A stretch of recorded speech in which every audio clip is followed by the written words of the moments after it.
We in here. All right. I am MongoSlade, and we are in the building. We're getting ready for our 2025 Ask Mongo. Oh my word. Uh, for the first time in a long time, I had the question queue up for a long time, and I think we got more questions than we can handle. But we're going to get through all of them. I am duty bound to answer all the questions in this queue. I'm not guaranteed I'm gonna get to all the questions in the comment section, but I'm going to get to the questions in the queue since people took their time out to post them. I'm going to try to answer as many of them as I can. So let's get it started. Let's get it started. Yeah. I hate that song, by the way. I like the Black Eyed Peas. I don't like that song. What's up, Top Dog? As a matter of fact, brother, you are first. Top Dog asked a couple of questions here. He didn't number them. It's a paragraph. Oh my Lord, I can't. Oh my Lord, have mercy. Oh my Lord. Um, he says, "What's your thoughts on wrestling following pop culture take? Like in the '80s, wrestling followed the larger than life of buff action stars, got culture guys like Schwarzenegger, Stallone, Van Damme, Michael Jackson, Madonna, glam bands, cartoons like He-Man and G.I. Joe, Thundercats, etc. Running culture gave way to guys like Hulk Hogan, Warrior, Savage, Sting, Road Warriors, Demolition. Then in the later half of the '90s and the early 2000s, culture took a darker, edgier tone like gangster rap with Bone Thugs, Tupac, Biggie, Smalls, Snoop Dogg, Eminem, new metal with Kid Rock, Limp Bizkit. Shows like South Park, Jerry Springer, Howard Stern gave rise to NWO, Stone Cold, DX, The Rock, etc. Then later in the 2000s into the early 2010s, guys like Lady Gaga, Kesha, Katy Perry, Justin Bieber, Lil Wayne, Drake, Jay, Sean, Kevin, Rudolph, with the more neon flashy style was running culture, superhero movies with the Dark Knight, Iron Man, early MCU. Brother, I'm gonna need you to use some periods. I'm gonna need you to use a comma. Break this idea up. This is kicking my ass. I'm just gonna just stop right here. Okay. All right. Here's what we're gonna say. I actually agree with most of this. Now, the reason why I agree with most of this is because I've said most of this already, especially about the '80s and the larger than life muscle guys. I used to do videos talking about how in the '80s you had pro wrestling where they were built like action stars because of Stallone and Schwarzenegger. And even in the '90s, there were kind of normal guys. They weren't shredded, but they were action stars. Like Stone Cold Steve Austin to me was the pro wrestling's Bruce Willis. You know, um, he didn't have a tremendous physique, but the demeanor was there. And Stone Cold Steve Austin was like a complete ripoff of the character from Die Hard. You know, just like a blue collar average Joe in and over his head, but always has enough skills and enough attitude to rise to the occasion. I've said that. Now in terms of the 2000s and the 2010s and stuff, maybe that's a little above me because I wasn't paying too close attention to the culture at the time. But I'm gonna take your word for it. Okay. Islamic State. This was 2 weeks ago. How long do you think it would be until CM Punk and Batista come out as gay lovers? Well, I don't think Dave would try to hide it too much. He'd probably be too happy about being gay. He'd probably tell everybody. He'd probably put it on a billboard in Times Square. So I don't believe that it's the case, at least not yet. The Generation Sharingan has 7 questions. One, what is the big deal about Kyle Fletcher? All I see is a tall, skinny guy in a suit. The thing about Kyle Fletcher that's actually very interesting is he has a lot of physical charisma. He's not great at talking. He's okay at talking. He's actually competent at talking, but he has a lot of physical charisma. And what we mean by that is he actually does the intangibles very well. For instance, he bumps and sells. You know, his ability to beg off, to stooge. there's a lot of things that he does very well. Now he mixes all of that stuff in with the over the top action style of the Will Ospreays and the Kenny Omegas, etc. And that makes him a little bit of a different kind of performer. Yes, it would be nice if he came up with another nickname other than the Proto Star. But I like Kyle Fletcher, I really do. 2, do you like martial arts anime, i.e., Baki the Grappler, History's Mightiest Disciple Kenichi, Kengan Ashura? I hate Baki the Grappler, actually. I've never seen the other ones, but I absolutely despise Baki the Grappler. I don't like the animation style. I don't like the art style. I don't understand what it's about. Like, I've tried watching Baki the Grappler more than once. I thought it was a very cool idea where he had to fight all the escaped criminals and all that stuff. And then they were doing weird stuff like I think one of the guys beat another guy to death with a barbell and he pissed on him. I was like, yeah, we're kind of, I don't know where we're going here. Like this seems like a bit much. I don't know. I don't like Baki the Grappler though. I'm just not interested in the story. 3, I had a reply war with someone about an argument about Mercedes Moné belt collector gimmick. I kept telling the person once she drops those belts, those small companies will likely go back into their regular status quo. So my question is her belt collector gimmick really actually beneficial to the small companies and AEW generally speaking? Well, yes. Yes, because they get to promote that she's coming to the shows. And that's the most important part. Now that she got all of those titles, she can't put over any one companies. It's not like I don't know what the name of she won some belt in Windsor, right, in Canada. I don't know what the name of that company is, but she's got to go back to defend the title, right? Once that belt is in the collection with all the other belts, it essentially dissolves in water. It just becomes just like all the other belts. Nobody knows what the hell it is, right? But it's beneficial to that company when they can put Mercedes Moné on a poster and tell people online she's going to be there. Whether it benefits AEW or not, that's a difficult question because AEW, unless they get paid, I don't see how it benefits AEW at all. It mostly is just promoting Mercedes Moné. And I guess AEW get to promote Mercedes because they put her on shows too. So I guess that's the benefit, is that she looks like a huge star with all these championships. But nobody knows what these belts are even for. So I don't know. His 4th question: what will it take for Triple H to get on TKO bad side and get fired? I think Scarlett said it best when she talked about Triple H, and that is, this is something that I think Dave Meltzer even said too, and I got to give him credit for it. When he said they're turning Triple H into Dana White, and that is, if everybody else leaves, if all the stars leave and all the stars go away, John Cena's going to retire and all these guys are going to leave, at least we got Dana White. And Dana White is a star. And people will believe a fight is great and that a fighter is great as long as Dana White gives them the stamp of approval. I'm guessing they're going to do the same thing with Triple H. That as long as Triple H gives a guy the stamp of approval, he's going to be considered the next guy, because there's a belief that Triple H can have that sort of king-making ability. Unfortunately, I don't think that they're right. Now, what we saw with Dana White, he slapped his wife and didn't get fired. So I would imagine in order for Triple H to get fired from TKO, he's going to have to do something serious.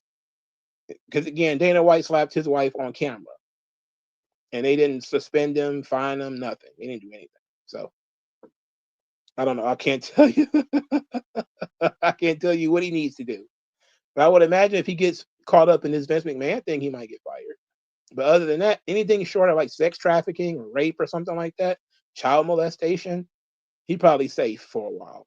Even if business goes down, he'll probably be safe for a little bit. 5, have you heard about the backlash about Tyler Creator's fan base? If so, are they anti-black or are they just part of Tyler's edgelord era material? I don't follow Odd Future or Tyler the Creator at all. But when I remember when they first came on the scene, I noticed that a lot of their fans were white because they were doing the Black Eminem kind of stuff, where they were very over the top and, like you said, being an edgelord. Now, whether they're anti-black or not, I don't know. I haven't followed them, but I could see why he might attract those types, you know. But I don't know for sure. 6. What's the biggest online black hustle? The delineation FBA hustle or the black conservative Trumplican hustle? That's interesting. That's interesting. There seems to be more money in the FBA hustle. There's always going to be more money in being a liberal. There's not that much money in being a goddamn conservative. You get criticized more than you get money as being a conservative. So probably the FBA hustle. Yeah, you got a few black people who became, who quote unquote became conservatives and made a ton of money. But the Candace Owens and the Officer Tatums, that stuff's rare. It's very rare for somebody like something like that to happen. That's why there's only a few of them. But there's constant liberal, left wing, black hustles, and FBA is just the next one.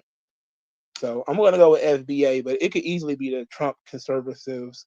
I wonder what they're going to do when Trump's not in office anymore. I'd be very interested in that. His last question, at least for this batch, says, lastly, there are some people that are quite bothered by the fact that John Cena was not familiar with AJ Styles, his work specifically in TNA, and they find it appalling and disrespectful. And for me, I don't see it the big deal about it. And some wrestlers are just in their own world, and I believe that some are just being marky. I'm not surprised. I don't think John Cena will watch wrestling outside of WWE. You got to realize John Cena spent so much time working. I don't think he sat down and studied AJ Styles or anyone else. So I can just understand that. But Cena was like that with CM Punk too. He said he saw CM Punk, he didn't see what the big deal was. Which is great because now both of those guys are some of his best friends. But he was not that impressed with CM Punk initially. And I can tell you this, I don't think Cena was paying attention. When he's on top like that and you're running hard for over 10 years, you don't have time to sit down and study people who don't even do a fraction of what you do. If AJ Styles was running buildings as big as the ones John Cena was running, he probably would have paid attention. But because he was in TNA, I don't think he gave a shit. I don't think anybody else did either. Art Tronack, that's a new one. Says, name all the company's belts Monet have without looking it up. And also Hope just drops them without losing for a Smart Tears barbecue. I'm not even going to try, bro. I don't even know what belt she's got. I know she's got the Ring of Honor Women's Interim TV belt, the TBS Championship is the AEW Championship. She's got some belt from Canada. She's got the CMLL Women's Championship. And she's got some other belts too. I don't know. I'm not even going to lie to you. I have no idea. Dr. Doom says, what does Triple H refuse to give certain guys like LA Knight a chance? I think he's just stubborn. And I think that it's correct that they don't really want to push LA Knight because they don't want him to get over. I truly don't believe they want to deal with that. And he might be rubbing people the wrong way. I think he might have a huge ego. This was the problem in TNA. He got a really big ego, and he refused to do a job for Tessa Blanchard, if I remember correctly. I mean, I don't want to lie on the guy. But I remember him having a huge ego when he was in TNA. And he was the world champ. He was the top guy over there. And he refused to do a job for Tessa Blanchard, and they fired him. And he kind of just was in the mud for a long time before he got scooped up by WWE in 2018, 2019. No, it was like 2020, 2021. Because he went over to NWA and he made a lot of noise over there, but he didn't get picked up to go to AEW, and he didn't go back to TNA. he just seemed to be floundering. He had nothing really going for him. You got to ask the question: why would a guy like that, who is so talented, especially in terms of a promo, he couldn't go anywhere and stay? You think a guy like him would have been snatched up when he was younger and all that, and he was sitting there waiting for WWE essentially to pick him up in 2020, 2021 when they finally spun the block and got him. That's because Triple H was signing 40-year-old guys at that point. Vince wasn't interested. Dr. Doom had another question. What are things you miss about Vince's WWE tenure? Risk taking. That's what I miss. I liked. Look, in the moment, we can hate a lot of things that Vince did, um, like the dog food segment or the feud between Roman Reigns and Baron Corbin, which gave us a whole lot of bad stuff, or the stuff with the Fiend and Seth Rollins, which I hated. This was all in 2019, but if you look at the entire 40 years that Vince was there, he took risks, and sometimes those things worked out. Goldust and Undertaker, those things worked out.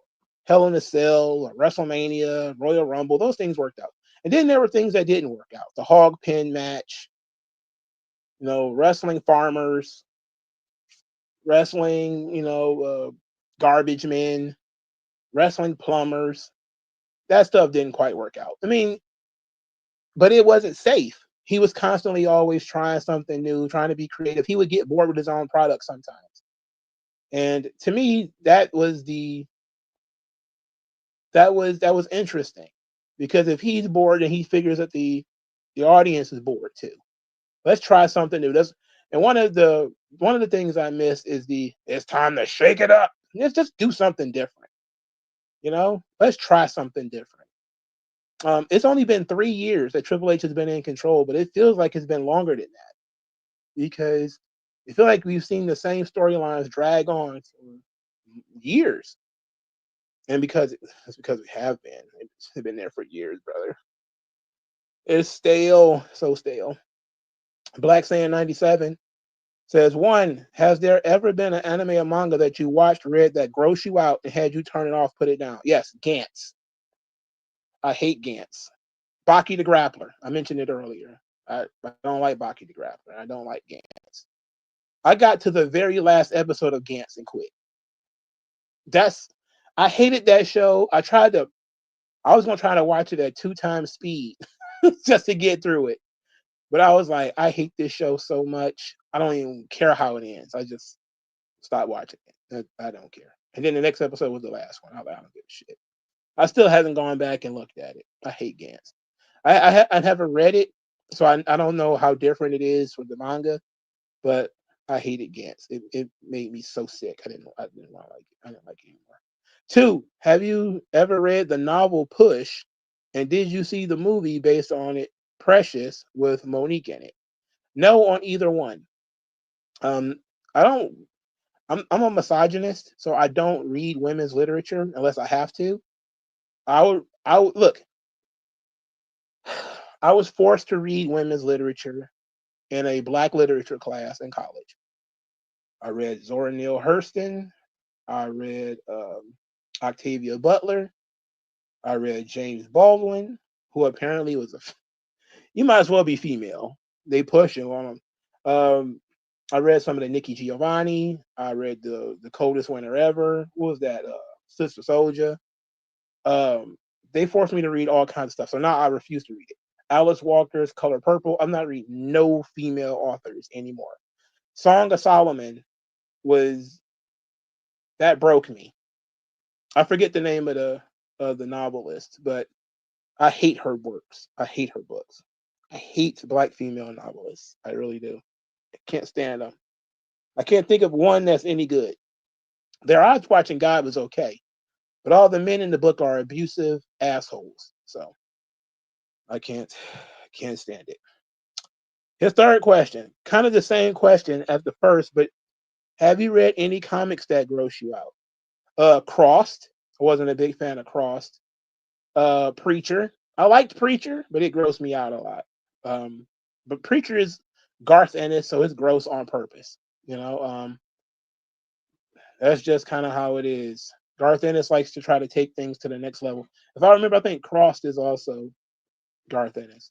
There's some Hellblazer that is pretty gross, you know. But it's Constantine, so he deals with demons and stuff like that, so it's okay. I'm pretty sure there's more, but I can't really think of some off the top of my head.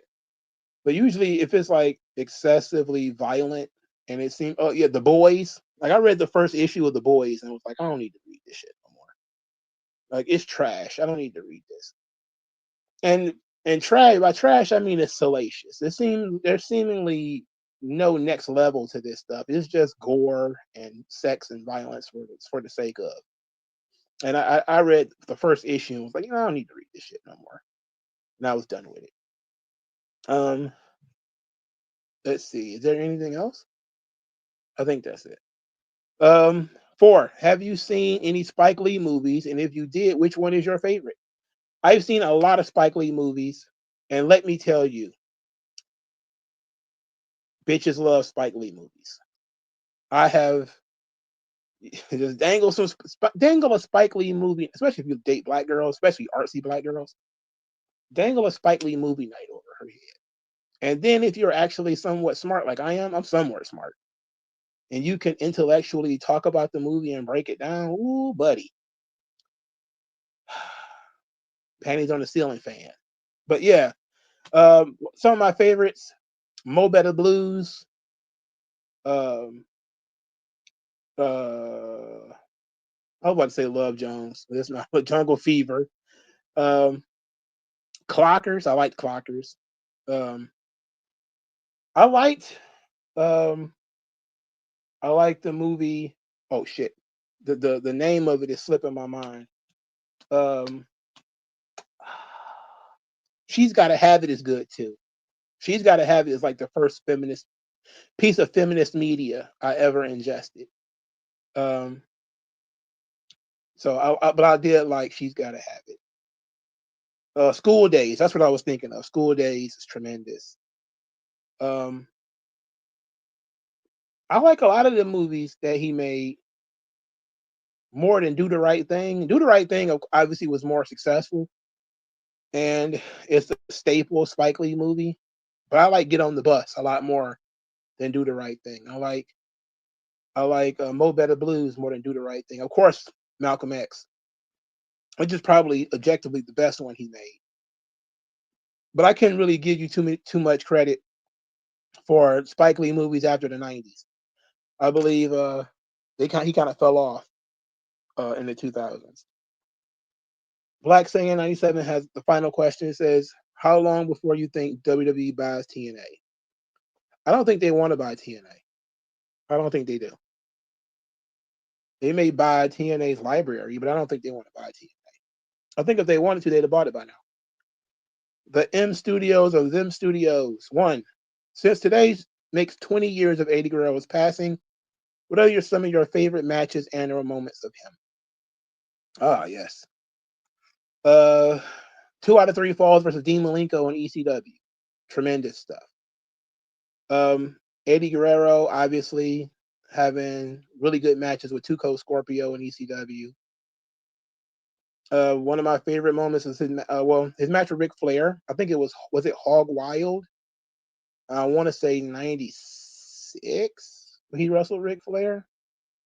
It was just a fun match. It wasn't like one of the best matches Eddie Guerrero has ever had, but it was a fun match. I like the storyline he had with Chavo, where that ended with Chavo shaving his own head. I thought that was crazy. That was fun. I liked a lot of his WWE stuff. Obviously, his stuff with China was gold. Can't say enough about that. In the I'm Your Poppy storyline, the matches with Rey Mysterio, the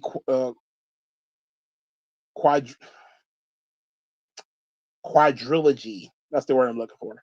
Of matches he had with Rey at WrestleMania, and then the Bash, and then SummerSlam, and then the cage match that they had for the title was great. I actually liked his last big main event match where he wrestled Batista. It was like No Mercy or something like that, but that was fun. it's just so much stuff that that you love Eddie Guerrero for. Him stealing Ric Flair's number at Royal Rumble. There's just so much.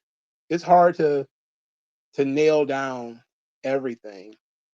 And obviously, he was a tremendous wrestler, so you can go on and on and on about the matches.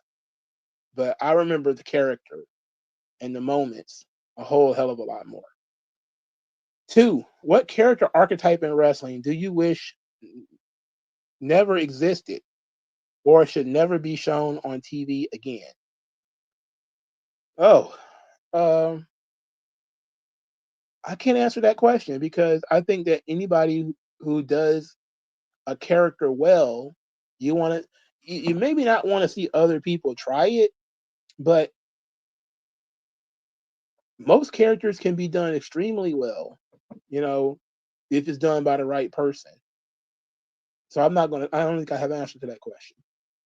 His third question, is it me or has Drew McIntyre's stock as a main eventer plummet since he went heel? I know his feud with Punk was good, but I feel like he was less credible than he was when he was the babyface in 2020, 2022 as the babyface Scottish Warrior. Well, yes, they're supposed to brainwash you into thinking that he's better now when he's not. He's worse. And I don't think people was in a rush to really boo um, Drew McIntyre.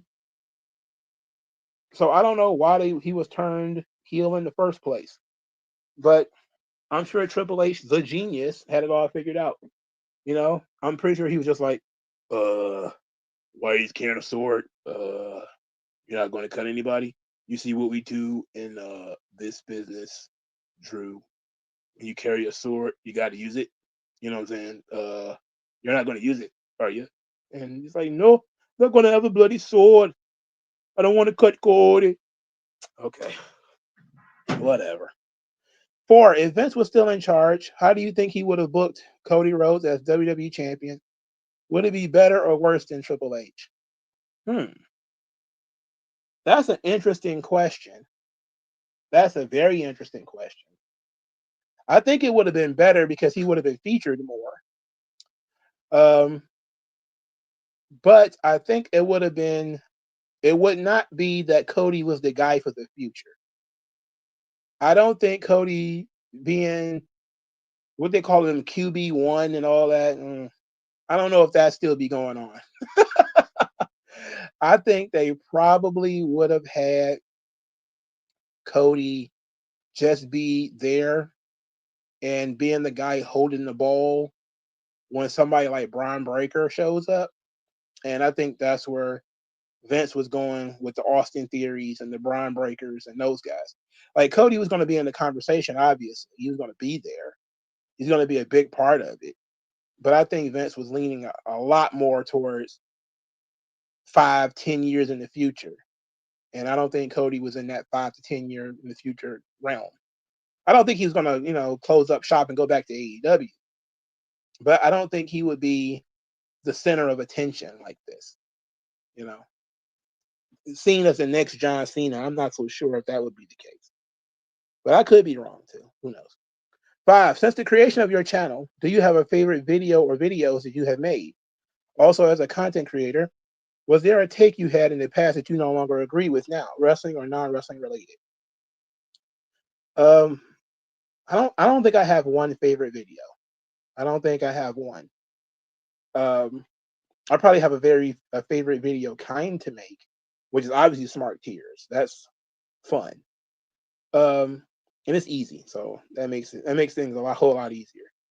Now, in terms of takes, maybe there are. I can't think of any off the top of my head. Maybe if I put some real thought into it and I search my videos, I could probably come up with something I no longer agree with. Because I feel like you're constantly growing, and as you watch, you're evolving.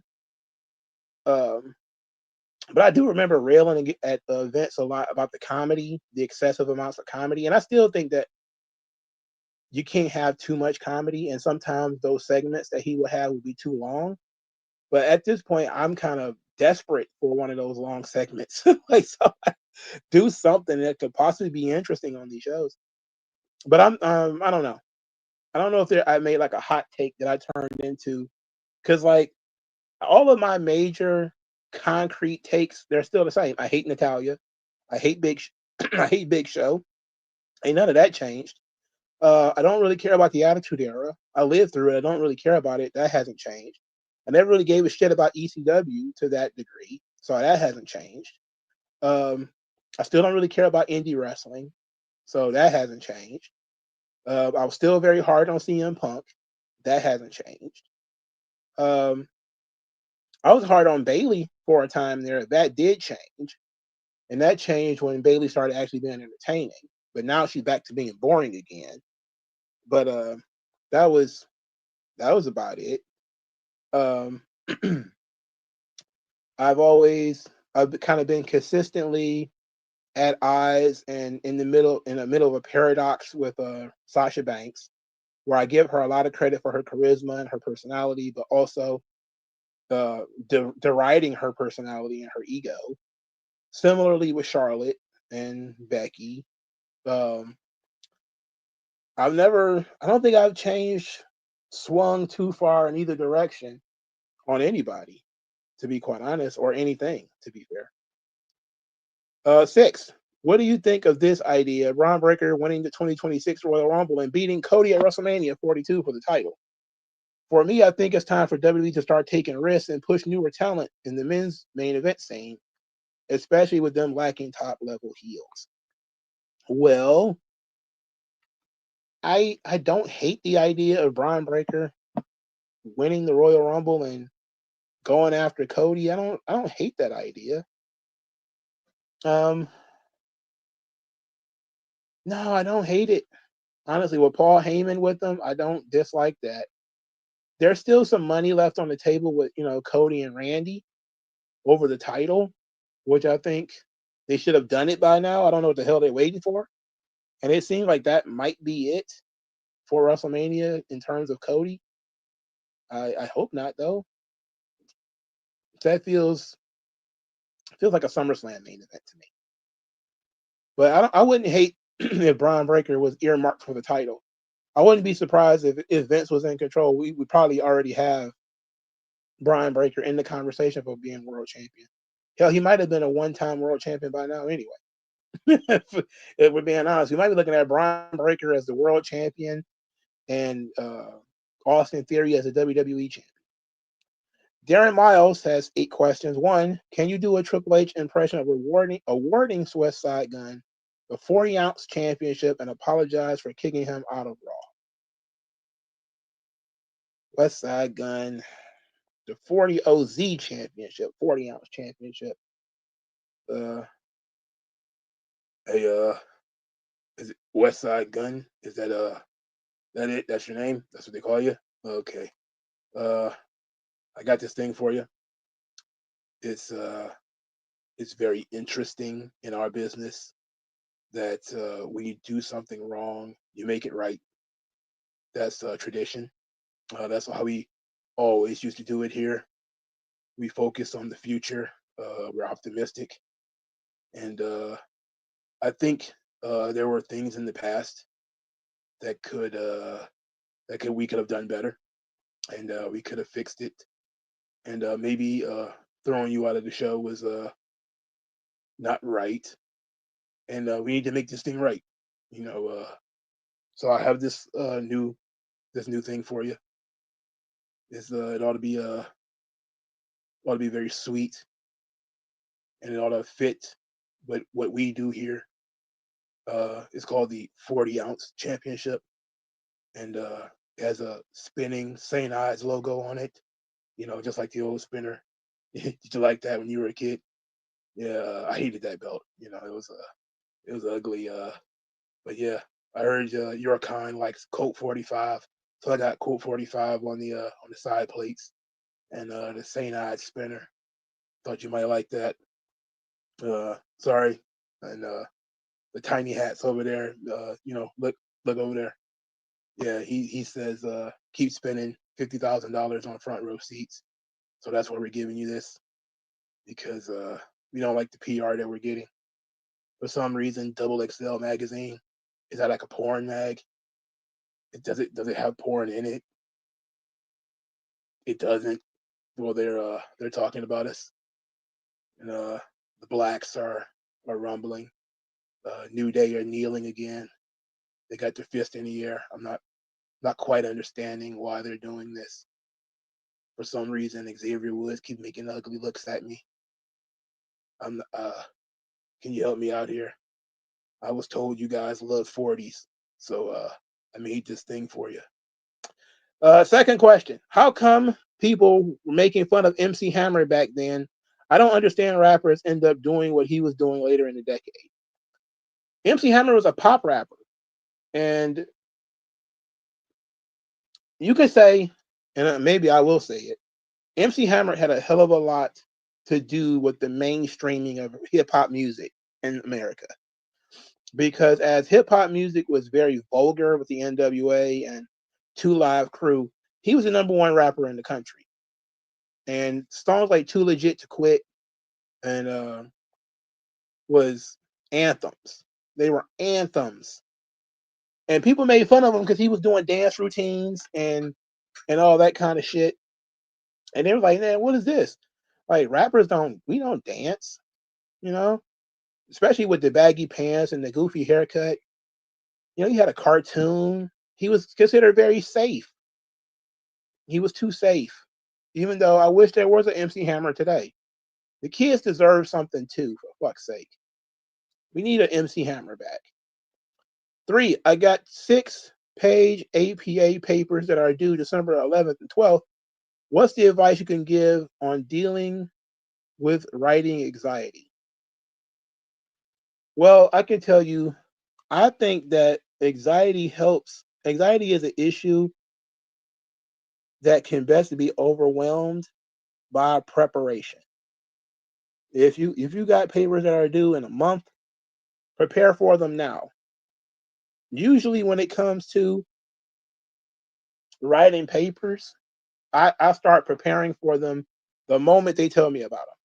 The moment they say, "Oh yes, your final paper has to be on blah blah blah blah blah blah blah blah blah," I start thinking about it right then and there. Um, it's gonna change obviously as you research and think about the subjects and all that sort of stuff. It's gonna change, but get some of your thoughts on a sheet of paper as soon as possible. And you get, again, I say it constantly, competence breeds confidence. You'll feel more confident the more prepared you are. You'll really feel bad if it was December the 9th and you had these papers due. Like, trust me. So get prepared now. 4, how come I'll get you in, Ric Flair said Bruno was in a draw? How come Red Flair said Bruno was in a draw? I'm very confused by that. I guess you mean Ric Flair said Bruno was in a draw? Was it? I don't know what you mean. Wasn't a draw? Is that what you're saying? But he was, which is a weird thing to say. So I don't know why Ric Flair or anybody would say Bruno wasn't a draw. So I can't imagine them saying that. It's 5. Should I get a Sega Saturn? Is it a good console? I wouldn't suggest it. Sega Saturn wasn't around that long. Things were kind of blocky and I didn't like Sega products as a kid. Like the Genesis was fine. I liked the Genesis a lot, but I wasn't a Sega Saturn or a Sega CD guy. I didn't. My friends had those. I didn't really have those. I was more of a PlayStation, Nintendo guy. I wasn't really a Sega guy. So if you're asking me like to get an old school console, Sega Saturn wouldn't be on my list. I wouldn't even be looking in the general direction of a Sega Saturn. 6, have you ever played Tomb Raider or watched the anime? I love to see you rip it apart.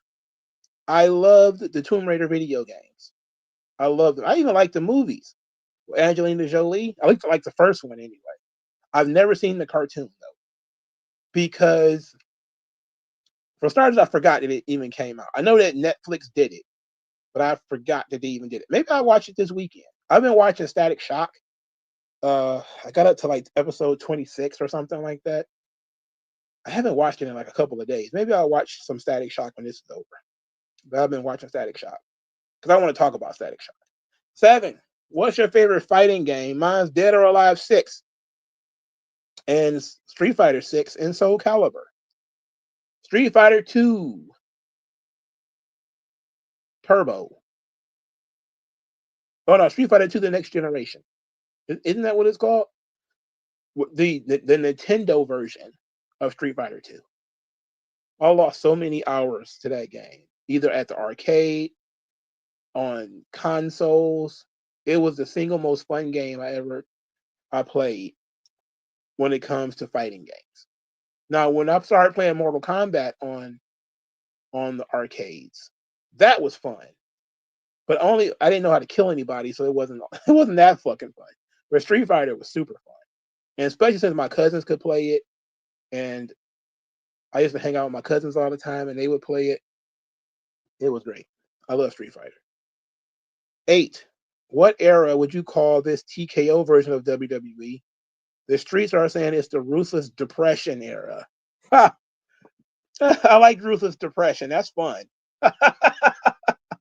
that's hilarious. I just called it the TKO era because I don't know how long this is gonna last. 305 Johnny has 5 questions. Question 1. Do you see the Cash Money versus No Limit versus? What are your thoughts? I did not watch the whole thing. I watched clips of it. I don't like No Limit, so it was hard for me to watch it. A lot of people said that No Limit won, and that's partially because Cash Money is still having a whole lot of infighting. Turk wasn't there. Wayne wasn't there.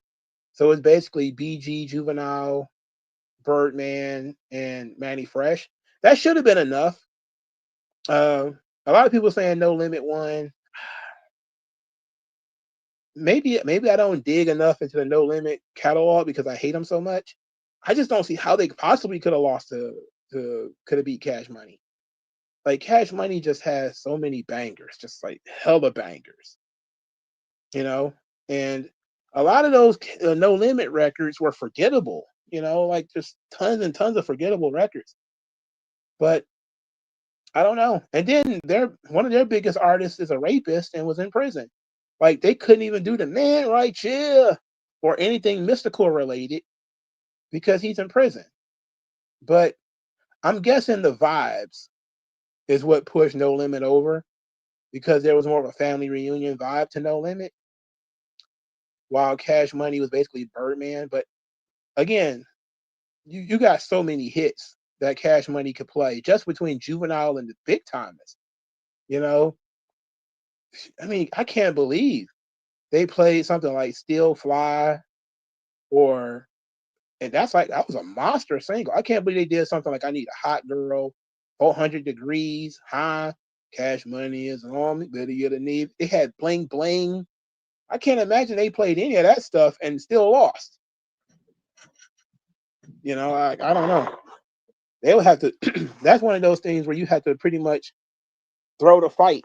It must have been a sports book app or something that said that No Limit was going to win and Birdman was trying to get some cash.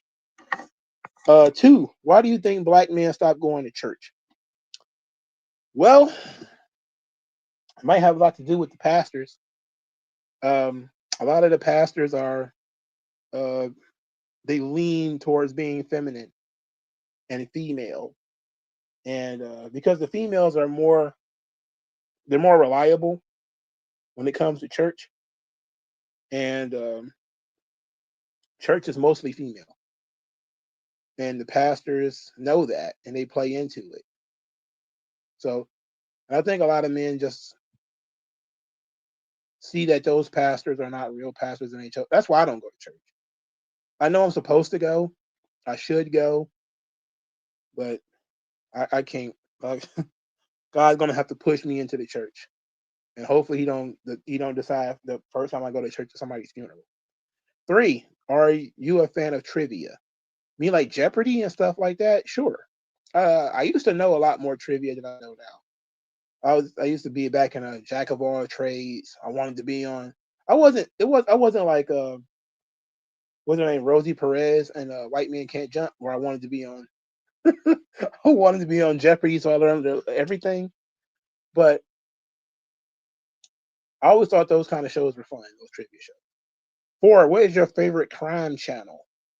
I don't really have one. Um, it's hard to say anyway, but I really don't have a favorite crime channel.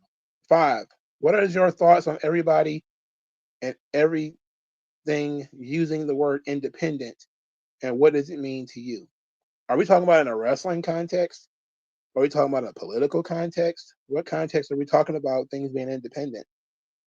Because independent means that there are other people who depend on something else. For instance, an independent content creator is somebody who is generating their own content. They're not paid off by somebody who's bigger to create content on their behalf. And it's difficult to grow as an independent content creator because most people, their channels grow through connections to others or something like that.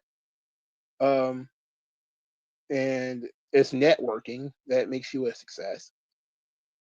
Um, and it's the same thing with other business ventures, you know. And TNA is more successful now due to their status as a working relationship with WWE, but they gave up their independence to do so. Independence means that they wouldn't rely on anybody. But I don't know. I don't necessarily look at independence as being the best thing in the world. It depends on what your goals are. What are your goals and what are you trying to achieve? You know, um, Big Armada. Favorite video games and cartoons you watched growing up? I watched GI Joe growing up. Watched Thundercats. Um, I watched I watched a whole lot of television. There used to be a Sonic the Hedgehog cartoon. I watched that when I was a kid. I was probably slightly older at that point. Um, I really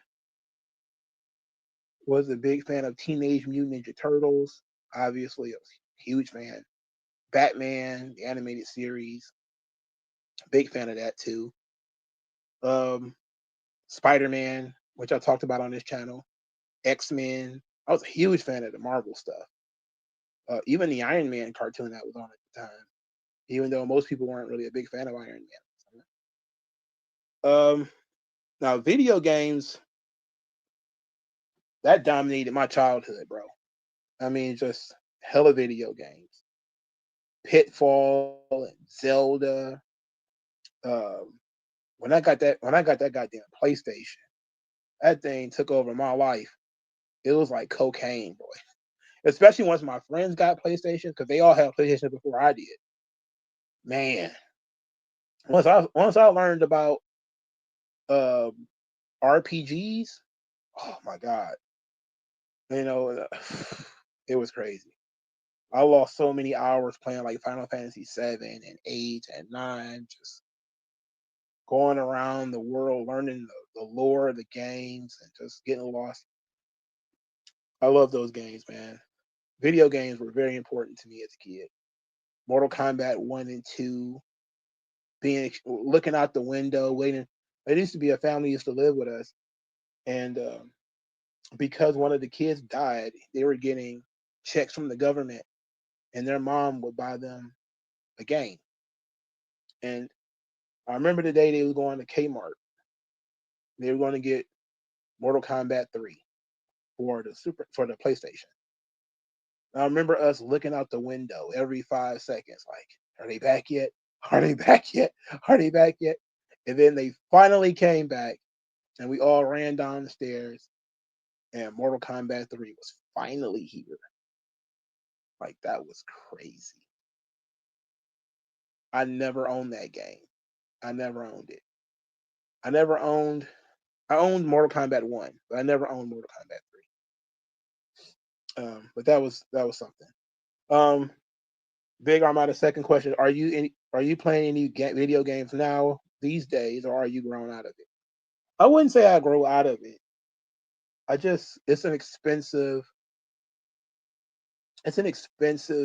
habit to have, you know. And I'm a console guy, you know. I don't want to play on the computers and PC and all that. So if I did go back to gaming, it would just be me and a screen, and I would have like old system, like an Xbox, maybe a 360, maybe a PlayStation 2 or something like that, and I would play the games I never got to play when I was younger. And that's what I was thinking about doing. But I love to read comic books and stuff like that too. So, and I don't have a lot of time when I get off work. 'Cause I'm just either I'm about to watch wrestling or I just watched wrestling and I'm about to do a video or something like that. I don't have a lot of time to dedicate to video game. And maybe I would one day see if my Xbox 360 works and hook it up to this here TV because I still have it in my closet. I still got a couple of games too, and some of the games I haven't beat, like the I don't know what Ninja Gaiden game it is. I don't think I beat it yet. And Final Fantasies like Final Fantasy X2. I don't think I finished that game yet either. So I still have games and a system in my closet, but I haven't had the desire, not until right now, to hook it up. And I kind of want to hook it up right now.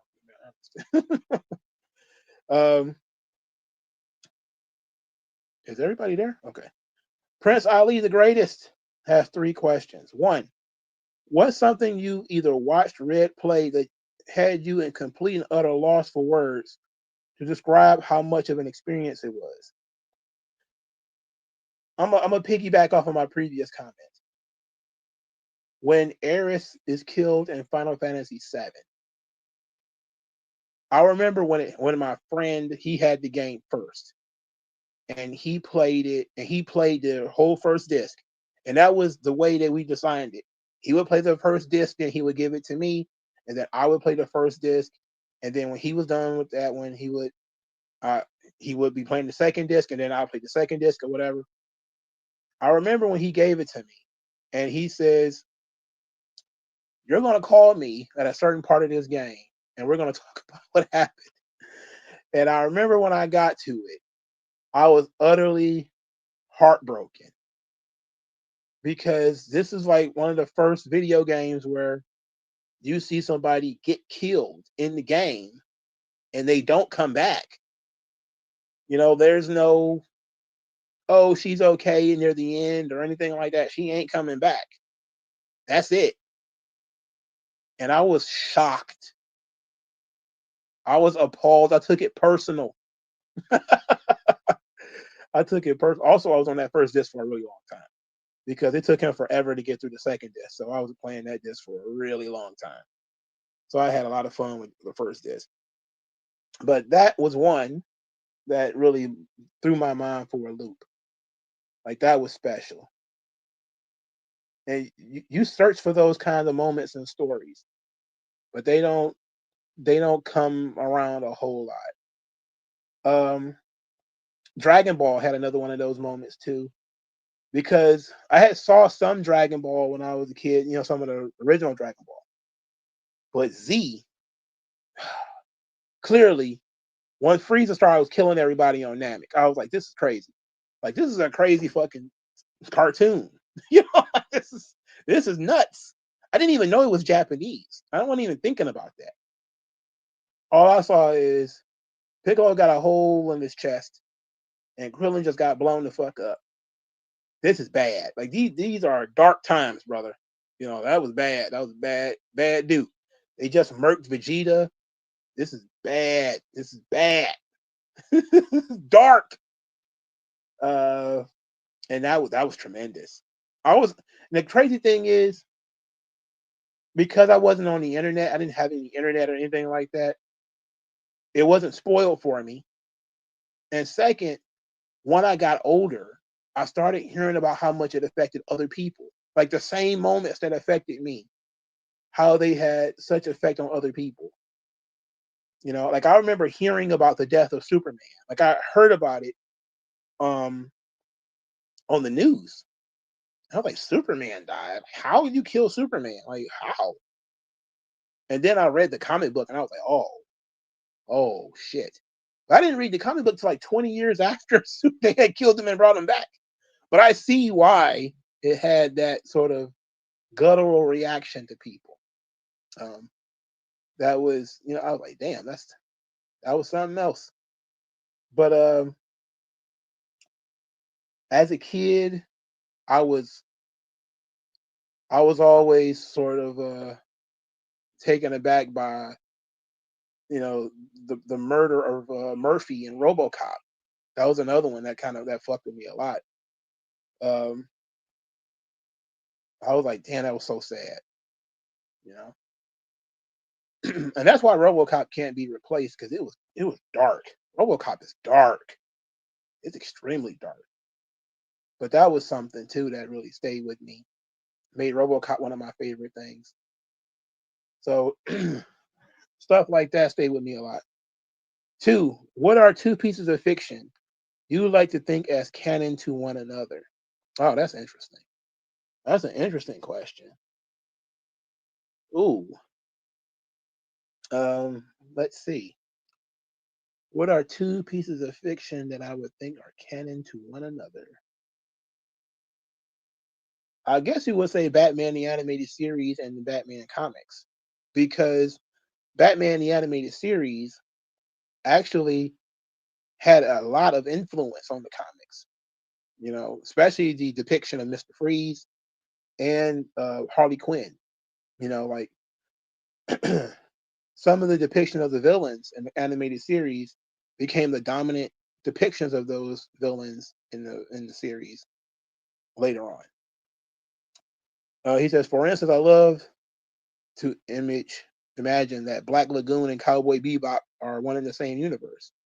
The Black Lagoon Company was just the blueprint for something grander, while in the future, the Space Hunters provide as that fully realized nihilism and money. I'm glad you said that because that is very, very similar. And you know what? You could even do a past, present, and future where you could do Samurai Champloo in the same universe. Like Samurai Champloo would be like the past, and then Black Lagoon would kind of be the present, and Cowboy Bebop would be the future. But it's all the same fucking thing. All this loose association of characters that kind of like each other, but not really. They all have their own motives, you know. And you can. I had a whole lot of fun with all three of those series. I had a fun with all three of them. I think all three of them are great. And Black Lagoon it still hasn't ended. You know, the thing is that the Samurai Champloo finish was exactly what it probably needed to be, but it was also kind of damn, that's it. And then Black Lagoon is not over yet, so we don't know what the hell's going on there. The anime isn't running anymore, but the series isn't over yet. Like they just dropped volume 13 this year, and it was supposed to be the final volume, but it's not. And Cowboy Bebop, of course, had a tremendous finish. Three, what's the best way of writing cynicism versus optimism? Where neither side are either right or wrong? I think you have to. I don't know if you can. I don't know if you want to say which one of them is right, not right or wrong. I think you can look at it from the the half empty, half full variety. Um, but if you might want to write things that reinforce both worldviews, but sometimes if it's something negative, that kind of validates the cynicism. If it's something positive, it kind of validates the optimism. So it's hard to say that it's never going to be neither right nor wrong. That's going to be very hard to do.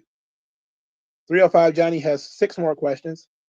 One, what are your thoughts on DC Absolute Comics? Which are your favorites? Uh, Absolute Wonder Woman and Absolute Batman. The rest of them are trash. Absolute Green Lantern just made me extremely mad. I read the first issue of Absolute Green Lantern. Didn't like where it was going and said I'll just come back. I'll check on it later. I go back to Absolute Green Lantern. What was this? Number 8, and it's a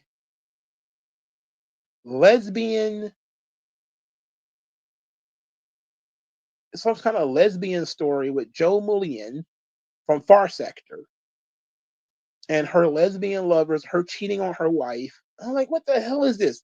What the fuck does this got to do with Green Lantern? Like, I don't want to read this. I'm never reading that fucking book again. Absolute Superman is trash. Absolute Flash, I like the first issue. I might even like the first two issues, but I didn't read it anymore after that. Absolute Martian Manhunter, didn't read it. Don't like Martian Manhunter. Um, I do like their depiction of not Aquaman. I'm sorry, Catwoman in the book. I love the art for Absolute Batman. I might buy those in trade. I might buy like Absolute Batman in trade and Absolute Wonder Woman because I like the depiction of Absolute Wonder Woman too. I can't believe it. I believe that's Kelly Thompson writing Absolute Wonder Woman. I've never liked anything she's ever written, so I'm surprised I like that so much. 2, are you straight edge? No, but I'm very close. Um, I try not to take anything I don't have to, you know. But I don't drink. I don't smoke. So I will drink though. Like I'll drink socially. Like if me and my girl are having a drink, we'll probably do that. But other than that, maybe me and my friend. Other than that, I won't really drink. I certainly don't smoke. I don't need any vices. But no. And when it comes to like medications and stuff like that, I'll avoid all that shit if I can. I avoid getting hurt. So I don't have to take painkillers. But if like I have like a headache or something like that, I'll take an aspirin. No problem. But like I don't want to have to sit here and take a cocktail of anything. That's also keeping me from taking like multivitamins and stuff, which I probably should be taking. But I don't want to have to wake up and pop a like a like when on rough days or like if I have pizza, like I had spaghetti the other day, and I don't want to develop like an ulcer or anything like that, or because I got acid reflux really bad, which means I had to elevate my mattress. But I eat antacids like all the time. I can't imagine popping anything the way I pop fucking Tums. I hate that shit. 3, have you ever heard about Dave Anderson? I have no idea who that is. 4, do you think WWE will get rid of the NIL program or the whole performance center? No, because I think what they want is to be able to bring talent in cheap, train them, and then see where it goes. I don't think they want to spend a whole lot of money on people who are trained by promoters and people who are self-trained and a bunch of shit like that. I don't think they want to go through that. So no, I don't think they're going to get rid of the NIL program or the performance center. 5, what are your thoughts on Donald Trump's 1-year reign as president? I said on Twitter that Trump is an A+ campaigner. He's got ideas, he's got charisma, and then it's Trump as president, where there's going to be limitations to what he can and can't do. Obviously, there's going to be resistance to what he can and can't do. Obviously, that needs to be taken into account. But Trump's rhetoric is garbage. That stuff he just did with the H-1Bs is so embarrassing. We're sitting here trying to throw everybody out of the goddamn country. And Trump is like, yeah, we need to bring some guys over. Like, what the fuck is the point? What's the point? Look, I get it in terms of our education system is so garbage that there are certain advanced things we can't do right now on our own and we need outside help from China or India or whatever. But he needed to say that. He needed to put it in those terms. And saying that, Americans can't do these jobs, that's crazy. That pissed off so much of his base and that alienated a whole lot of people in his base. And it's very unfortunate that he went there with that. I wish he had not. So that the mess of the ICE raids is really a bad public relations. The Epstein stuff, which I don't think there's much to it right now, but the lies about they're going to release the Epstein files and all these people are walking around with binders and then there's nothing in the binders. All this bullshit, man. Like that stuff has not been good. It's been terrible. Trump negotiated a ceasefire between Israel and Hamas, and then that shit lasted like a week and a half. Like the tariffs, oh Lord, the tariffs, oh no. He's talking about giving away money again. Oh, look, Trump is, I don't know. He's frustrating the hell out of me. It would have been worse under Kamala, but this Trump thing is not good. It's frustrating. I got to tell you that much. My thoughts on Mo passing. Well, I wasn't a big fan of Men on a Mission. Like I didn't really care that much about Men on a Mission, but it's always sad to hear that a guy passed away, man. God bless him. Uh, it sucks that, that was the only thing he ever did in wrestling was Men on a Mission. He never went anywhere else and popped up anywhere else, or, you know. It's also incredibly sad that he expected WWE to help him. He ain't been in the business in 30 years. I don't know. That was very sad, and I'm so sorry that happened. DeAndre Dukes has 4 questions. Before covering wrestling, did you have any other plans in life? Nigga, my life ain't over. Oh, you covering wrestling? It's over for you now. No. When I was younger, I wanted to play video games for a living. I wanted to be like a developer or a writer for video games or something. I no longer want to do that because the video game industry is so cuffed and fucked over.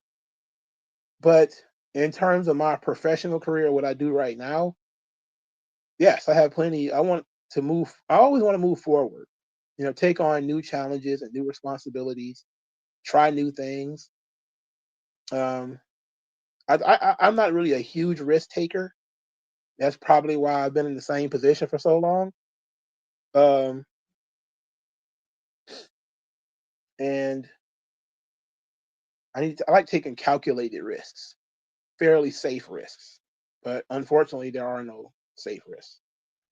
2, read any good novels? Lately, no. Haven't read a lot of novels lately.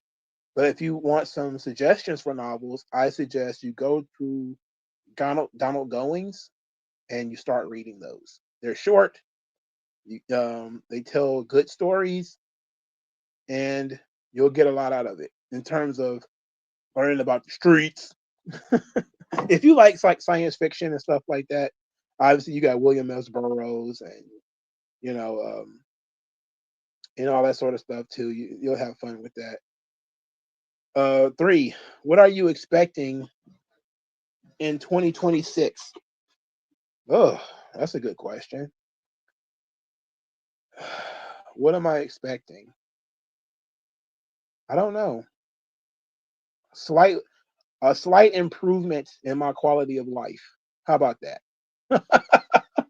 I expect my quality of life to improve, and I'm I'm becoming more optimistic the older I get. Honestly, like when I was in my 20s and 30s, I used to get pessimistic about the future. I was almost like a miserable guy, and then out of nowhere, maybe it's reconnecting with God to a degree, I became a little bit more positive, and I started thinking about tomorrow could always be better than today. Even if yesterday sucked, tomorrow could always be better. And I think about that all the time. And as we sit here now, and again, I went through a really tough time. I'm still going through it. The last 2 or 3 years of both my mom and my girlfriend having cancer, and despite that, I still feel optimistic.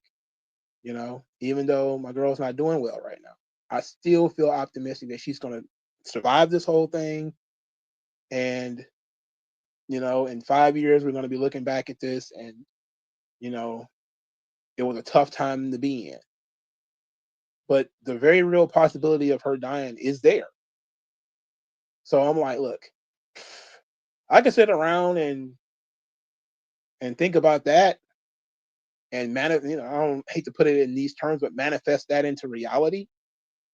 Or I walk and move, and I even talk to her as if she's going to be here next year, and she's going to be here tomorrow or whatever. I don't even entertain the idea that she might die. And maybe that's kind of a childishness that I have, an immaturity. But that's one thing I'm constantly looking forward to, the day where she says she's cancer free and she can go about being normal, at least somewhat normal. she's never going to be normal again. You'll never be normal after cancer because it does such damage to your body. But I always have this sort of, it'll be okay, you know? And I still have that. And maybe it's immature. Maybe I'm not taking it seriously enough. But I've thought about that for a while now. Like, maybe I'm not taking it seriously enough. And then I say, look, I wouldn't be a man of faith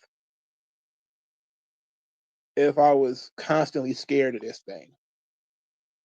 You know, like mentally, I'm always prepared for like, well, as prepared as you can be.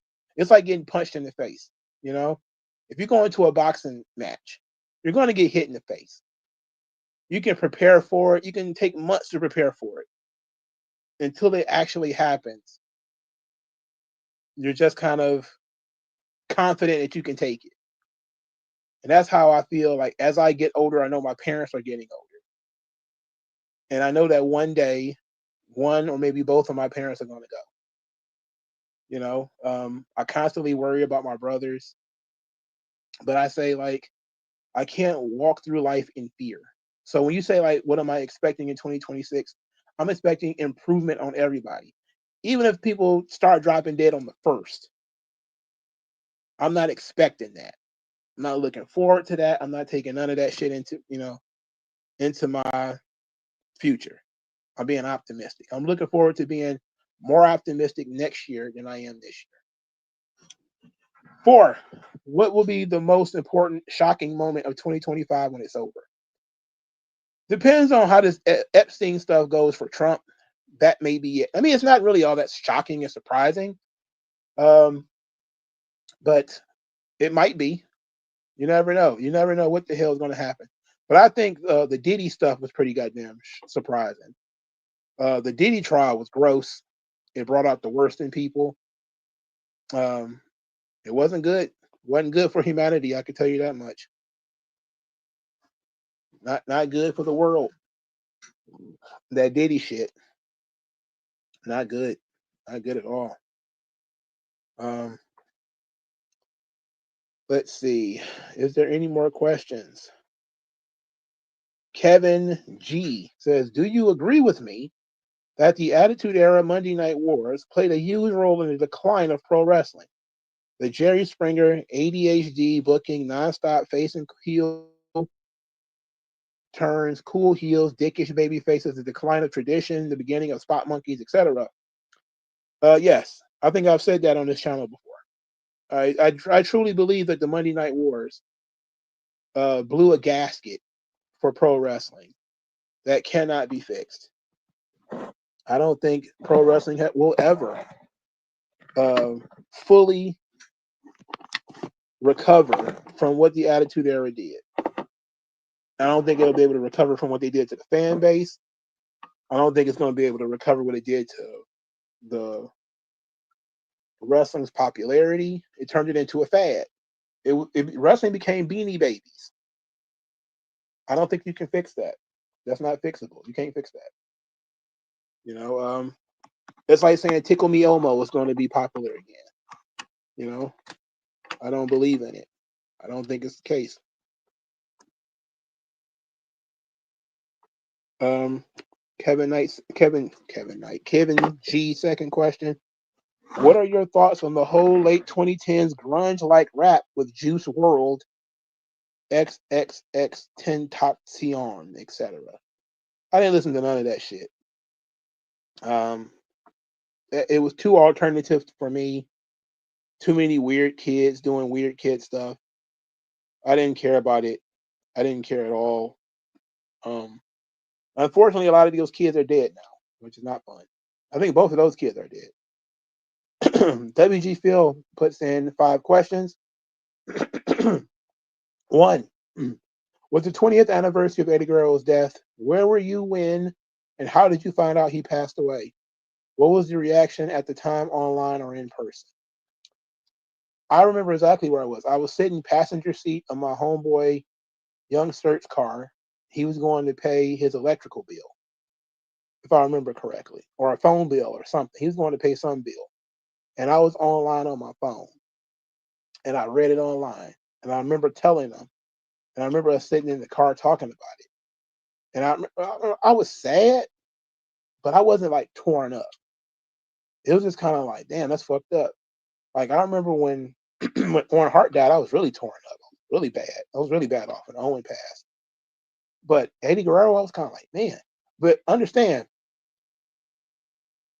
I wasn't watching wrestling that much at the time. Like I had just started watching wrestling again, because he died in 2005, isn't it? So I started watching it again like 2004. So, and then I was only watching SmackDown, so I was watching a lot of Eddie at the time. But it hit me a lot harder years later once I went back and completely relived his push and watched his growth. And I was like, damn, I can't believe this guy's gone. And I think that's when it really hit me and made me sad. But it was like, oh shit, Eddie Guerrero died. That sucks at the time. Because I was thinking of Eddie like, yeah, he had been WWE champion and he was kind of funny on TV. But I didn't see him as being like the cultural icon that he really was. I missed all of that. So to me, it was like the WCW Cruiserweight champion got a chance to be a world champion. And that's kind of neat. But at the same time, it was just okay. But I definitely felt bad about it years later. Felt really bad. 2, what is your favorite Eddie Guerrero match that isn't Halloween Havoc 97 and WrestleMania 20 and favorite attire of Eddie? My favorite match that's not Halloween Havoc 97 and WrestleMania 20? Well, that was Kurt Angle. Well, favorite match? Well, I liked a lot of his ECW matches. Got matches with 2 Cold Scorpio, matches with Dean Malenko. I had a whole lot of fun with his I think it was it Super Brawl when he wrestled Chris Benoit in WCW. They had a barn burner in WCW too. It was really good. It was like in the middle of the show where nobody cared. But it was sort of fun. Eddie was one hell of a performer. One hell of a performer, man. He had some fun matches with guys like Chris Jericho too. Just hell of a performer. 3, WG Phil says, I realize Money in the Bank 2026 is in September. Why? You gotta ask TKO, man. They just doing shit. They're just doing shit, man. I don't know what they're doing. 4, the top hats in WWE are trying to erase Vince PLEs with PLEs that already owns and makes trashy PLEs. It's the time to hop off WWE. I don't think Mark Shapiro even knew he got hustled on that one. Hey guys, we need to create our own pay-per-views. How about this old pay-per-view that's already dead that we did? Well, the ECW did 30 years ago. Great. He don't know. He don't know what the hell is going on. Mark Shapiro, that tiny hat bastard, he don't know left from right. They could sell him on December to Dismember. He don't care. He don't give a shit ultimately. I don't even think he's paying attention to what they're doing. He probably just sends a memo saying, guys, we need to create our own stuff. And then Triple H probably looks at Paul and says, what stupid pay-per-views did you do in 96? They're going to have a show called The Doctor Is In or something like that later on. These people are stupid people. They don't know what the hell's going on. 5, do you think Triple H will try to rehire Tegan Knox to get back at Khan? I'm not sure why people are turning on them for being told they could leave when they try to praise them for normalizing rainbow culture. I would not be surprised if Triple H didn't bring her back and as some kind of maybe WWE ID or something like that, or something to that effect. I wouldn't be surprised at all. I wouldn't be surprised if he try to backdoor her into Evolve or NXT or something like that. Like people don't realize WWE has ways of getting people that they want to take care of. They might get them booked in Mexico, or they might help them get into TNA, or they might get booked to work for Booker T.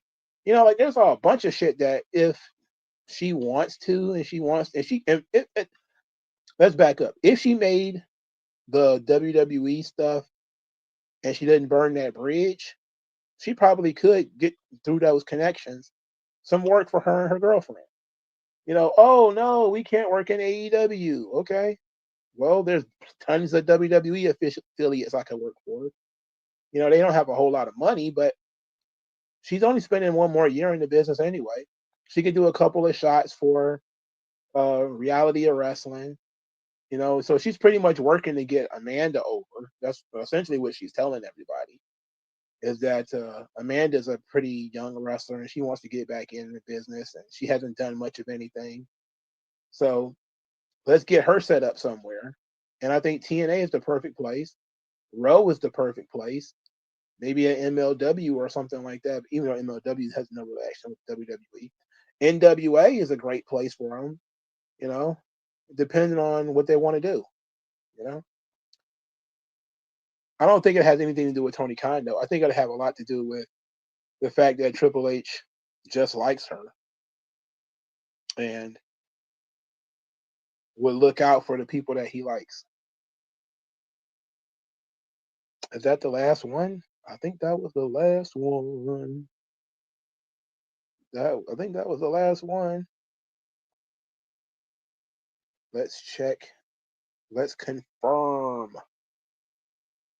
Let's confirm. I think Joe. Yep, that was the last one. That was the last question from the question bin. And I guess we can go through the questions in the comment section now. Let's see how many we got here. How's life going for you? Well, life is rough, but I'm blessed. I'm still here. I'm healthy. My mom's still healthy. My brothers are still healthy. Girlfriend, man, we're working on it. But I mean, that's a incredibly stressful situation. Other than that, I can't complain, man. As a matter of fact, I don't want to. Chad Allen says, right off the bat, what's your dream video game? Oh, an urban RPG. I would like to make like an urban RPG, like um, like a like a Grand Theft Auto, except with a battle system similar to Final Fantasy. Like that would be fun for me. Like that would be like a completely retarded game. But that would be fun for me. I will have fun with that. Hey there, AJ3, how you doing? AJ3 says, which incarnation of the Black Peas you like, the original or the one with the white girl? The original. The original. Look, I didn't hate the Fergie Black Eyed Peas. I like some of the singles. I'm a beat, beat, beat. I'm like that was fun. But other than pop stuff, I really wasn't into. But I like the conscious rap, Black Eyed Peas a lot more. Had fun with those guys. What's up, M Studios? How you doing, brother? Dennis King, what's up, my guy? WG Phil says Miles Bourne is the better 09-14 Orton clone than Kyle Fletcher. I need to see more out of Miles Bourne. Maybe he turns heel and he steals the show sometimes. AJ3 said, did you know the Baki the Grapper anime series started in 2001? Oh my God. How old is that? How old is the franchise? It's terrible. I hate Baki the Grapper. Oh my God. I forgot she had the Owen Hart Women's title. You said at best, Cena watched NWA and WCW. I don't think Cena watched a whole lot of wrestling once he became a star. He probably watched the boys that he had to work with, and probably watched some stuff when he went to developmental, but that was it. Triple H's booking is kind of sensible but stale. Yeah, I mean, there's A lot of that is presentation. You might have good storytelling or decent storytelling, but it's if it's boring, then it doesn't matter whether it's any good or not. I mean, people are bored with it. Max Dupree could have been world champion LA Knight. I don't know. I don't think he was going to be Max Dupree for much longer anyway. I honestly don't think he was going to be Max Dupree that long. Something told me that they were going to probably break him out of that character once Vince got a good look at him and a chance to listen to him talk and everything, that he eventually was going to break out of it, or LA Knight would have hit his ceiling and quit. One or the other. But I think a lot of it had to do with his age. I don't think Vince was interested because of his age, to be honest. Favorite action cartoons from the 90s? Oh, well, I said all of them already. Batman the Animated Series, Spider-Man, 94, X-Men. Um, I didn't watch a lot of Superman or Justice League because I never was a big Superman guy. Um, I guess Turtles, Ninja Turtles, technically, even though I think it started in like 87 or something like that. I guess you could say that. Once I got, a little bit older, it was mostly like Power Rangers, WMSC Masters, and, American Gladiators, stuff like that. And not technically cartoons. What about early Cash Money? Well, UNLV, I don't think they're gonna. One of the guys from UNLV is dead. And Yellow Boy, drag him to the river, does his body in Chuck Yard. Badass Yellow Boy, oh, they want some. They're not gonna play that song because, for starters, nobody knows UNLV. Secondly, I think the fucking guy is dead. The main rapper in UNLV, I think he's dead. Now BG was pretty much he was a pretty good star. Uh, during the early days of Cash Money, the Get It How You Live tapes. I don't know what they could have played off of those that the people would have known. Again, they're not in New Orleans. They didn't do the verses in New Orleans. So they didn't do it for the aunts and the uncles who would have grown up on them, who might have heard Clean Up Man or something like that from BG. They didn't, they were in like Las Vegas or something like that. So they only wanted to hear the hits. So like Juvenile Soldier Rags or something like that probably wouldn't have stuck. But again, they should have been able to just play anything random off of Guerrilla Warfare or 400 Degrees and kill most of what No Limit could do. I can't believe they fuck around and lost. That's just insane. Um, did I see the RoboCop cartoon or live action TV series? Honestly, after RoboCop 2, I kind of fell out of love with the franchise. But I did love that first movie so much. I watched it a lot. Hell, I want to watch it again sometime. So it's a great Halloween movie too, by the way. Apparently, Sean caused the beginning of his dismissal. Talking about Mo, I know that Sean and Mabel had issues. I didn't know Sean and Mo had issues. Dennis King said, "What's up? Have you heard MVP's latest comments on Triple H?" Yes, they were along the same lines as his previous comments about how much he doesn't respect them and blah blah blah blah blah. Look, man, I'm glad that Devon Dudley finally came out and said that he had issues with JR. I'm glad he also came out and took it to Tony Khan for those guys spreading rumors about him. But MVP still is, this is the second year of him dancing around this issue with Triple H. And he needs to just say how you feel, man. I don't like this. If he's never going to go back, then what difference do it make? Just say how you feel so we can all talk about it. And we can get over it. Degenerate Sharingan says grunge rap? You mean emo trap and trap metal? I don't know what this shit was called. But I don't know. I ain't listening to it. They used to call it mumbling rap. Yeah. That seemed to be more appropriate than anything. Kevin says, what's your thoughts on people hating Superman and constantly trying to make him dark and edgy? This obsession culture has with edgy, dark anti-heroes sucks. I agree with you. I agree with you. And I think a part of it is that there is a section of society that dislikes beauty and goodness, and they love violence, decadence, vice, and death. And to them, that's what it should be. This is also why I think they make they constantly want Batman to kill. So they'll put Batman in these situations where he's clearly killing people, but saying, "Oh, these people are surviving. These people are still alive after he dropped you on your neck and set you on fire with a flamethrower or whatever." I mean, this stuff is it's these people with dark hearts, that just don't understand that a guy can just be a good man. They don't believe in good people. And it's the Christians usually that believe people are fundamentally flawed. They believe sin begins in the heart.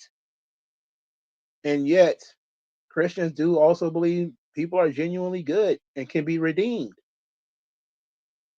For other people, they don't have that sort of belief structure. You know, they think if you're, they think everybody's evil and dirty and filthy. So as long as you point your evil, dirty filth at people that they don't like already, then you're good.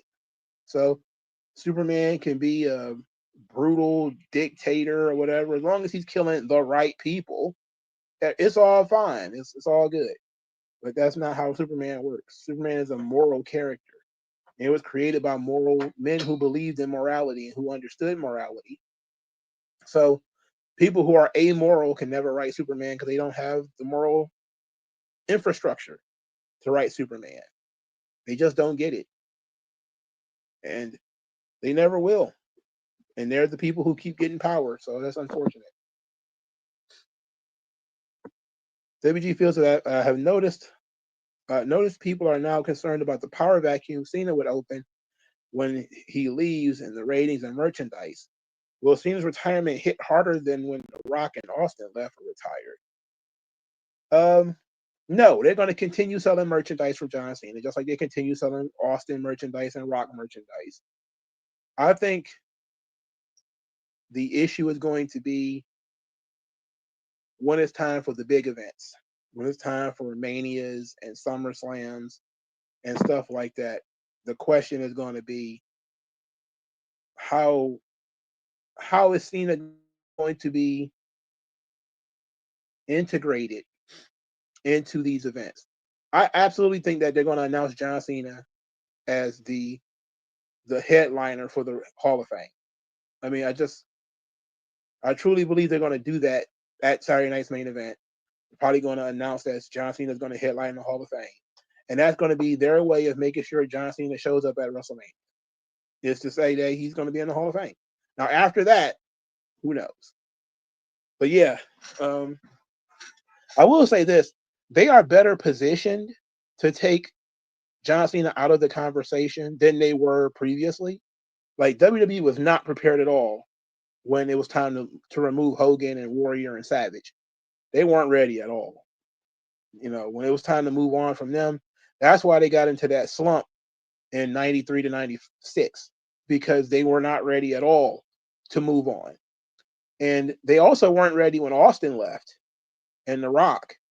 So that's why they had a slump again from like 2003 to 2006, because they were like, they were scrambling. They didn't have people ready. But right now they do. Cena has been on the downslide since 2018 or something like that. He's been popping in, popping out, not fully retired, but not around enough to matter. And Roman Reigns took his place. The problem is that Roman's going to be gone soon. That's going to be the problem. And they brought in Punk and they got Cody, so they can afford for Cena to leave, because then they're going to try to probably force Cody into that spot. And because you would force Roman into that spot, but Roman's already going to be gone. So they're going to try to force Cody into that spot. And he's more prepared, Cody is, than Bret Hart was. He's more prepared than, fucking Brock Lesnar was, than Kurt Angle was. So I think that they know a little bit more, and part of this is because when Vince tried to move on from Hogan and Warrior and all those guys, he didn't pick contemporaries. It's not like Warrior's time is over. We're gonna go back to the Ultimate Warrior. Like, we're gonna go back to Roddy Piper or something like that. Like, what? He went younger, and those guys just didn't have the audience yet. This time, Triple H is deciding, okay, Cena is gone. The guys that are going to replace Cena have been around for a long time. And not, these guys were tag team wrestlers 2 years ago. Cody's been a singles act for a decade. Roman's been a singles act for a decade. They've been multiple time world champions, main event at WrestleMania already. They're more prepared to take the torch than Bret Hart was, than Angle and Brock, and when it was their time, and Benoit and Eddie Guerrero. Those guys, they didn't have an audience yet. They had some people that really believed in them, but a lot of people didn't. And so there was a lot of people who fell off when the big stars leave. When it comes to John Cena, though, I think it's going to be the last gasp for a certain generation of fans who grew up with Cena from when they were kids, and they're barely watching this shit right now. It might be it for them. Again, that's the Steve Austin, that's the Hulk Hogan, my guy is gone, so I don't need to watch this shit anymore. I don't know what they're going to do next. Maybe you'll get some people who are still there from the days of the big dog Roman Reigns, but I don't know. That's your best option, because it seemed like Vince was trying to prepare everybody for Austin Theory and Brian Breaker and all those guys, and he just never got a chance to get them into the system, because he got ousted, and new stars never really formed. The Generation Sharingan said, "What's the issue with this Miranda Alizé thing? She's MAGA. That's the problem. She's a Trump supporter. So that's pretty much what it boils down to. She's a gay female Trump supporter, and apparently you're not allowed to be that. She's also like Hispanic or something like that too, so I don't think that helps. But she's been wrestling for years, and years and years, and she hadn't gone anywhere. So I can see that maybe this tag team thing is just something Nixon wants to do to help her girlfriend's career, because her legs up, she can't do this shit no more. I don't know what the age difference between the two of them is. I'm pretty sure, hopefully they're closer in age, because I would hate that Nixon Newman might be like 10 years older than her or something like that. But in any event, that's the issue of Miranda. That's why they hate her so much. They hate her specifically a whole lot. The Generation Sharingan says, "I don't think it's people that have dark hearts or low-key evil. It's just a bunch of try-hard wannabe edgelords." I think that comes from somewhere.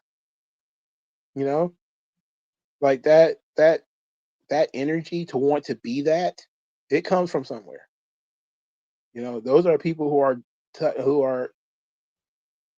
who are in touch with a darker part of themselves, and they allow those avatars on television that they use on social media. It's like when you wear a mask. You tend to be a caricature of who you are on social media. This is what Jordan Peterson was talking about, which is why he wanted to get rid of anonymity online, which was stupid. It's a stupid thing to say. It just makes you easy to get doxxed and harassed. No. But he wanted people to say things that they really mean, using their real names and real faces, so they could be more honest, which I agree with. I think that would be the case if you were forced to use your real name and your real face, where people could find out where you work and hold you accountable for the things that you said. That's what happened. Everybody would mellow out. The problem with that is sometimes the truth can only be told when you can't get any blowback, because they will destroy you for telling the truth sometimes. So that's a thing that you want.